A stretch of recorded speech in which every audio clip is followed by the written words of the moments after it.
Hello and welcome to the Captain Stevens channel. My name is Colin McGregor Stevens and I am a retired Canadian Army infantry captain, and I'm also the curator of a military museum. The rifle we're going to look at today is a D.C.R.A. rifle, or Dominion of Canada Rifle Association.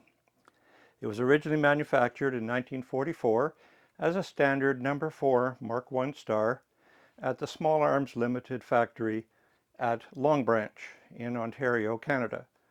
The Long Branch site is now a park. The D.C.R.A. were formed in 1868, quote, with the express purpose of supporting military, brackets militia, close brackets, and civilian marksmanship in Canada, end quote. D&D switched from the .303 British ammunition to 7.62 by 51 NATO starting in 1954. So eventually the Dominion of Canada Rifle Association, the D.C.R.A., did so as well.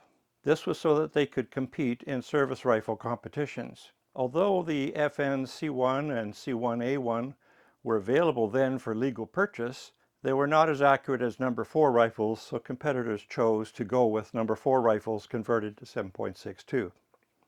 Shooters continued to compete in the new service caliber by having No. 4 rifles converted at Canadian Arsenals Limited at Long Branch, Toronto, Canada.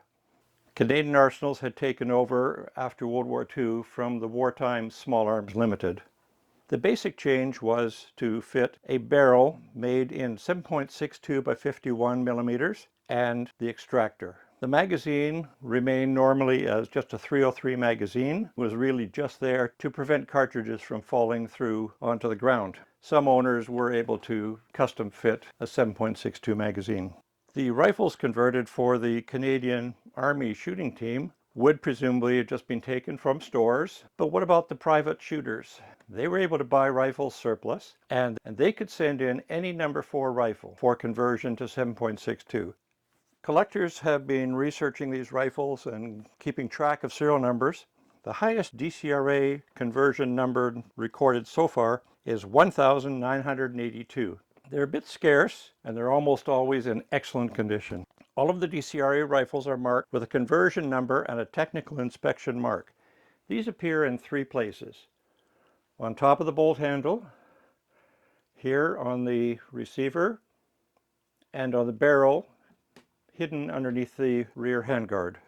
The technical inspection mark has 4 points and is shaped somewhat like an angular arrowhead, although some people describe it as a stylized maple leaf. And sometimes there's a very tiny capital letter P just in front of one of the points.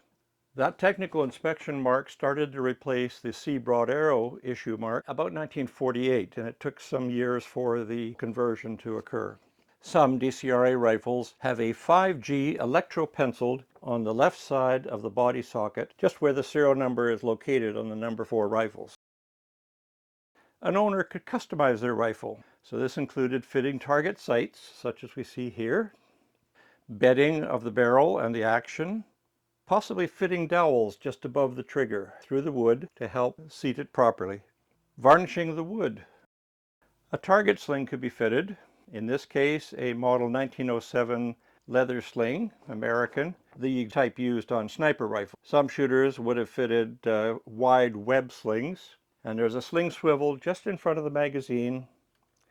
So this rear part of the sling could be detached from here, fitted there, so it could come out, wrap around the shooter's left arm for great stability.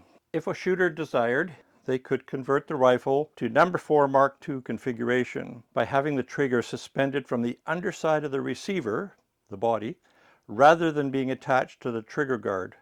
The reason was that the trigger guard attaches to the rifle through the wood, and if the wood is affected by moisture, then that can affect the trigger, which affects accuracy. This rifle has had the trigger modification, and we can see that because of the nut and bolt through the rear of the fore end, just below the rear sight. Parker Hale had developed a Model 4 aperture backside for the No. 4 rifles. However, Lieutenant Colonel Steele was presumably used to competing with a No. 1 rifle, known as the SMLE prior to 1926, because he had a Parker Hale Model 5A aperture backsight for the .303 SMLE rifle fitted to this No. 4 rifle. The SMLE number 1 rifles had a hole on the left side of the body socket due to their safety mechanism, which could be used to mount the 5A sight. The number 4 rifles did not have this hole and thus required drilling a hole to attach the 5A sight. The brass butt disc on this rifle reads J.T. Steele, Guelph. Research has revealed that this rifle had belonged to Lieutenant Colonel John Jack Steele, ED, of Guelph, Ontario. He was born in 1892. He was one of the top competitive marksmen in the world between 1913 and 1948. He made 14 Bisley teams, the first one in 1913 and the last one in 1948.